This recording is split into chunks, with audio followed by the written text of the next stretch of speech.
videos, but this is my second time doing it live. So again, be a little sloppy, might be hopefully a little bit better than it was last time. Appreciate you being on board. We're going to focus on the Kansas City Chiefs tonight again, as usual. I've got time in between recordings, so I have my 8 o'clock Eastern show, which we just did, where I bring on a whole panel of guys and we talk about everything from NFL football to food. Some of you have seen the show.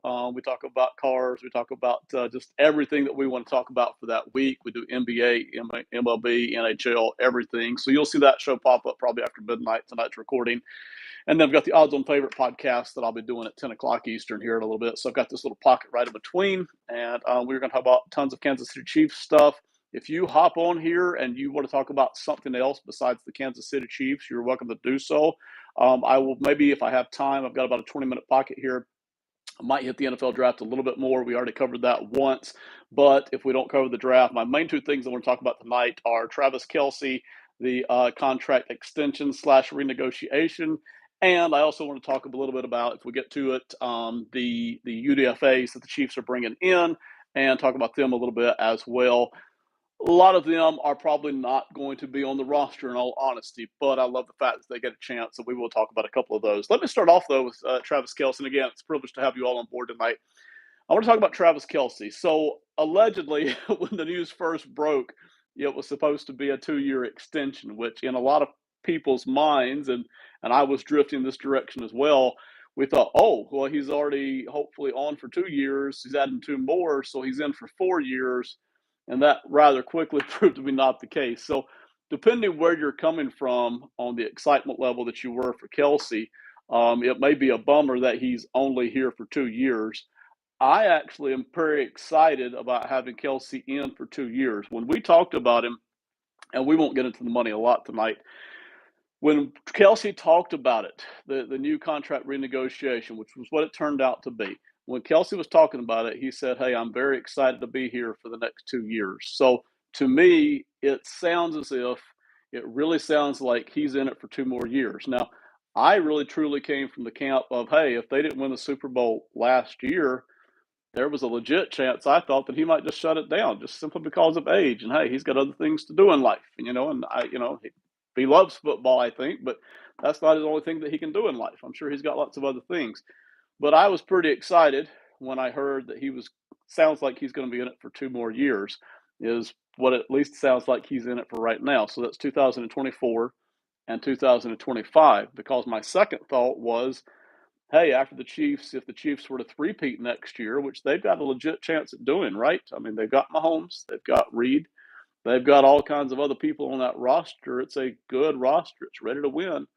If they were to three-peat, maybe Kelce shuts it down after that. But this doesn't sound like that. This really sounds like, when Kelce was talking, it really sounds like Travis is interested in playing here for 2 more seasons. So while some of you might be disappointed that it's 2 years, not 4, and while I'm pretty excited that it's hopefully 2 years, not 1, in any case, it does sound like he's here for 2 years. So I think that's pretty cool, pretty awesome, again, depending on where you come from. Now, the money side of things, it's being billed as a great, big, huge money bonus for Travis Kelce. And listen, I think he got maybe a $4 million bump in each season, each of the next 2 years. So there's no question about it that he is making more money because of this.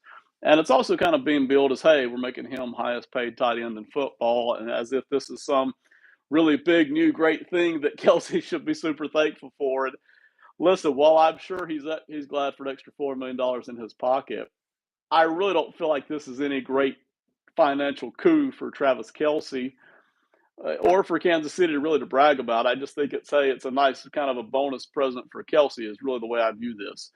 He's been underpaid for years, and we've all known that. He's been underpaid relative to tight ends because he's been the best tight end most of the past several seasons in football, and yet he's not always been the highest paid. But listen, I actually think even outside of tight ends, he's just been underpaid, period. And listen, I understand the NFL salary structure and how tight ends generally are paid less than wide receivers. I got that part. I won't leave that explained to me. Hey, Dan, great to see you, man. Appreciate you jumping on board. Dan, if you got anything you want to throw out here, just give me a holler, man. I actually feel like that even after Kelce's bump in pay, that he's still underpaid. compared to what he does for this team. To be honest, in the modern NFL, I kind of don't care. I don't want to be too wide brush with this, but I kind of don't care if a guy plays tight end or big wide receiver or slot receiver. If he's having that big of an impact as Kelce is having, he ought to be $20 million plus once he gets up into the extension areas. And Kelce's, as far as I know, has never been there. I don't think he's there now, even with this bonus. But his impact is somewhere up in like the $25 million per year neighborhood, even considering that he plays tight end. Like, he has that big of an impact on what the Chiefs do, and more significantly, on what defenses have to do to get ready for him. So really, I don't care what position he plays. I mean, you can tell me he's a fullback for all I care. The fact that he has such a huge impact on the offensive side of the football for Kansas City, really, he is still underpaid. Even, again, I don't care what you call him or what the salary structure of the NFL is, et cetera, et cetera. He is underpaid. Now, listen, Kelce knows that. Kelce understands that, and the Chiefs know that. So it's not like the Chiefs are pulling one over here on old Kelce. But Kelce has consistently over the past few years, and probably not gotten enough credit for it, I don't think. Kelce has been consistently willing to take less than what other guys of his caliber are making. And listen, that could be wide receivers. Let's say if you got a top wide receiver and you want to pay them 30 because they're a top wideout and you want to pay the tight end less, well, even so, Kelce should still be slotted in at 24 or 25 even after a tight end discount, right? If that's really the way you want to look at it. But he's considerably underpaid for what he impacts here on the roster. But listen, Kelce knows that. He's been willing to kind of take that. Just like Tom Brady was for years and years and years with the Patriots, Kelce has been willing to do that too.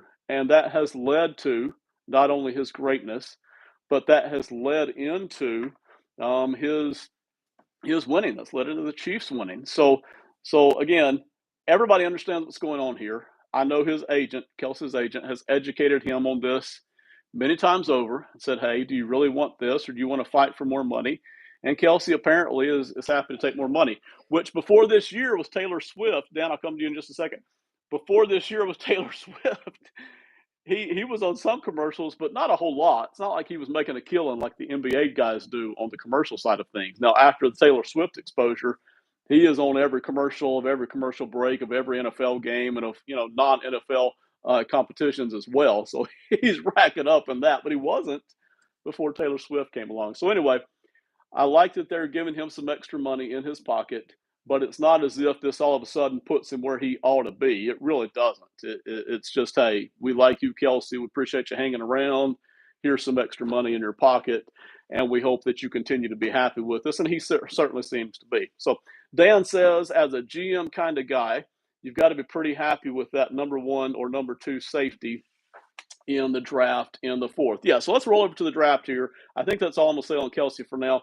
We might come back to it again a little bit later. Give me 1 second here, and I'm going to pull up the NFL draft stuff because Dan's shouting out our fourth round pick, which I agree with, by the way, but I want to pull it up here.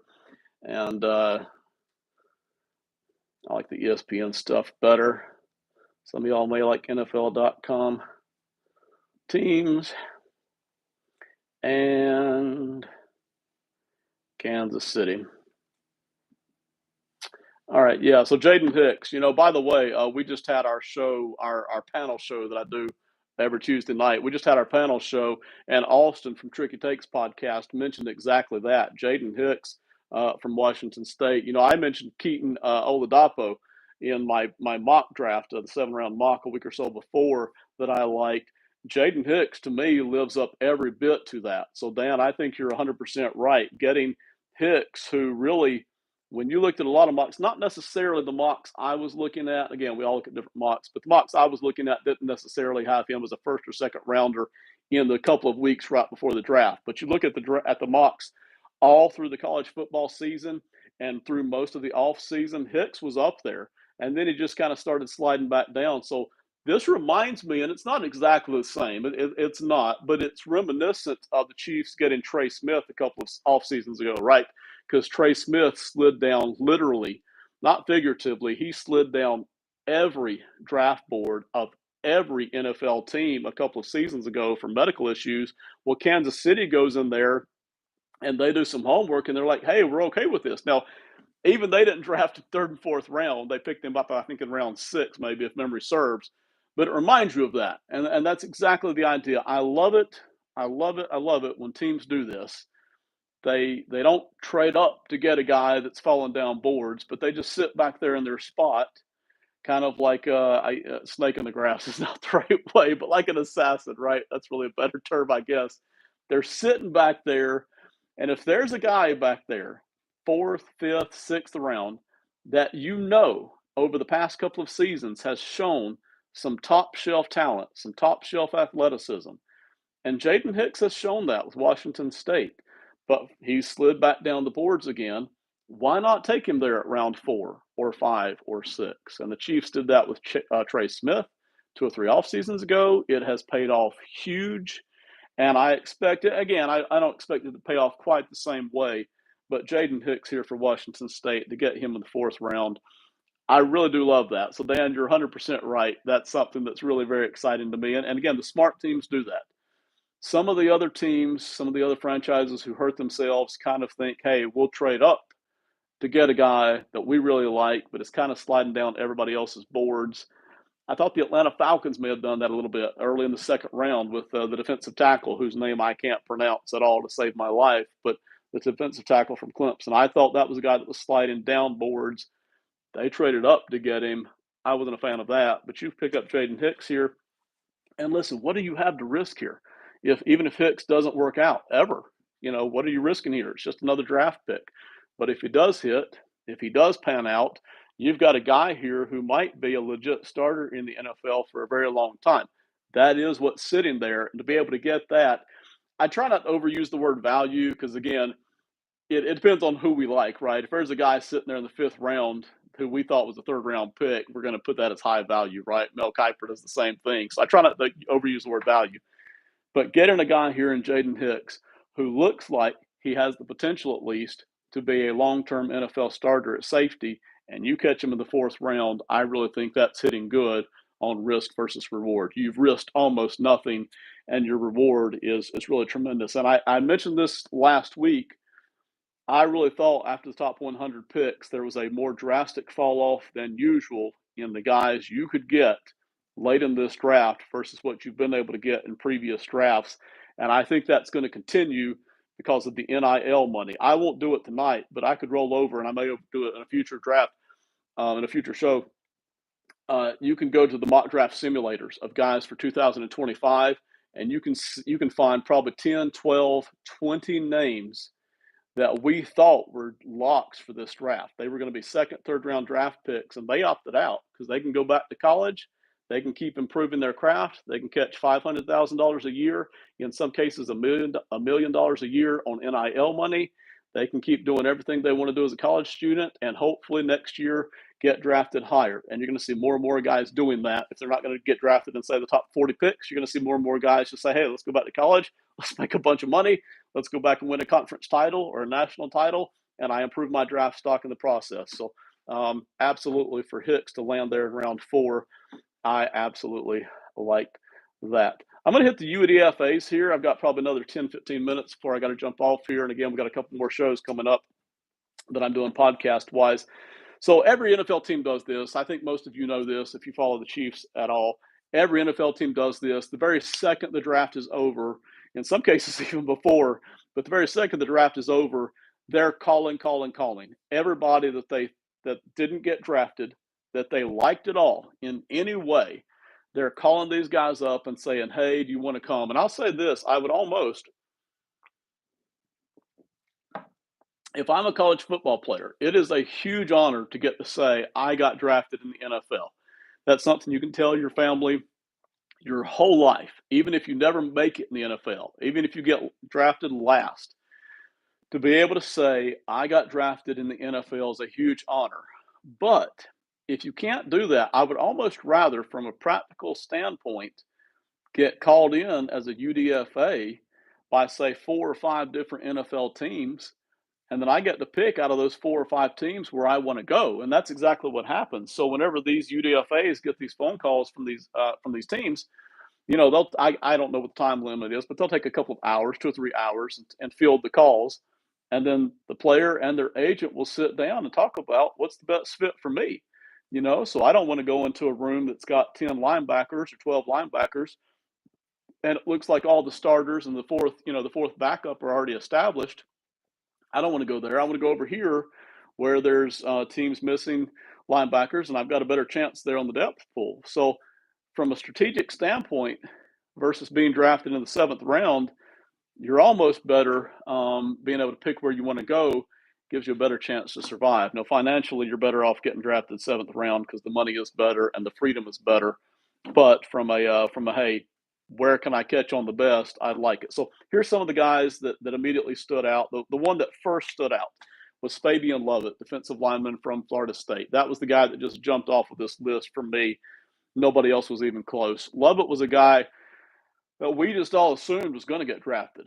You look back at draft boards a year ago, he was way up there. I don't remember exactly where, probably third or fourth round, and he's dropped. And he didn't have a popping, explosive season at Florida State this past year, but still, you talk about a guy that has potential, tremendous potential coming into Florida State and leaving Florida State, even though he didn't get drafted. Fabian Lovett is a guy for me that has a chance to make this roster for real and maybe, just maybe, has a chance to actually stick.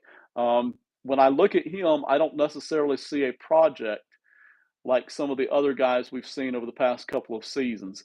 I don't necessarily see a guy who's too small when I look at him. When I look at him, I see a guy who's big enough and prepared enough and has shown me enough on field to where I like it. Matter of fact, it still surprised me that he didn't get drafted, even all things considered. So Fabian Lovett, I really like his chances to possibly make the roster and possibly stick around for a long time and make some kind of an impact on the rotation. He was immediately the guy I liked. The other name that stuck out, and I actually don't think he's going to make an impact. I just wanted to talk about him anyway because I recognize the name and I've seen him play.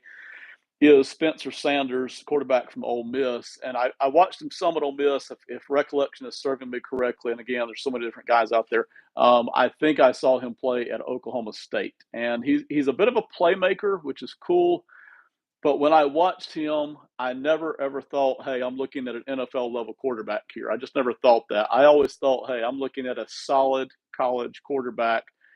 So when I look at Spencer Sanders here as a UDFA and possibly making the roster or not, I'm just figuring he is probably a practice squad guy at best. I really don't think that that's a legit guy who's going to make an NFL roster. When I looked at his speed out of the pocket, I didn't really see the kind of breakaway speed that could really even get away from college linebackers, much less NFL linebackers. When I watched him throw the football, again, I just never ever felt, hey, this guy's got a chance at throwing, to NFL receivers against NFL defensive backs. So while I recognize the name because I watch so much college football, it didn't feel like Spencer Sanders was a huge percentage guy to make the roster. Another guy I do like here is Ethan Driscoll, the offensive lineman out of Marshall.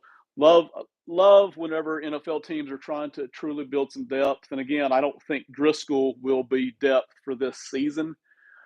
But if you can bring him into camp and he looks like he belongs in an NFL football field, then maybe over the next 2 or 3 seasons, he maybe can work his way up. Driscoll was a guy I like here. And one other guy that I don't know at all, but I just love the fact of where he's from, is Deshaun McCarthy, the edger from East Stroudsburg. All right. One thing I love about these UDFAs is that it gives them a chance. It gives guys a chance, a legit chance to make an NFL roster. And that's all you want. You just want that chance. You just want a shot. Some of these guys come from colleges and universities that we have never heard of. And while I've heard of East Stroudsburg, I've never watched them play. Don't know what they do. Don't know what Deshaun McCarthy does. But they get a chance, and that's really is the cool thing here. So I love watching him. The last thing I'll notice here about these UDFAs is the positions that were brought in. So I'm seeing 1, 2, 3 running backs, 4 running backs, 5. I think I'm looking at 4 or 5 running backs here. So obviously Kansas City is looking at running backs here in the UDFA group. Not unusual. Wide receivers, I'm seeing Reggie Brown, of course. It's one of those things right after the draft whenever the draft is over, basically from there all the way up until a couple weeks before the season starts, everybody's looking for something to talk about and report. And so everybody's talking about Reggie Brown being the 1,000-yard receiver from James Madison, which is cool, but doesn't really bear a whole lot of impact on his NFL worthiness. But I see one, two wide receivers. I just see two wide receivers here out of the UDFA group, so they weren't hitting that too hard. Surprised me a little bit. And then on the linebackers, I see seeing three linebackers, also a kicker and a punter. I thought that was interesting as well. So again, that's pretty much it for the night. I'm running out of time here. I appreciate everybody listening. Kelce with the finances, I do think that's good that they did it. It's not groundbreaking. I'm excited that it seems like he's in for 2 seasons, not one. And again, it's so hard to predict what somebody else is going to do. I figure Travis Kelce himself has an idea of what he's going to do, but hasn't settled it for sure. And even if he has, he may change his mind next offseason. So all bets are off with that. But I'm excited that it looks like he's back for 2 seasons, at least on what we're talking about.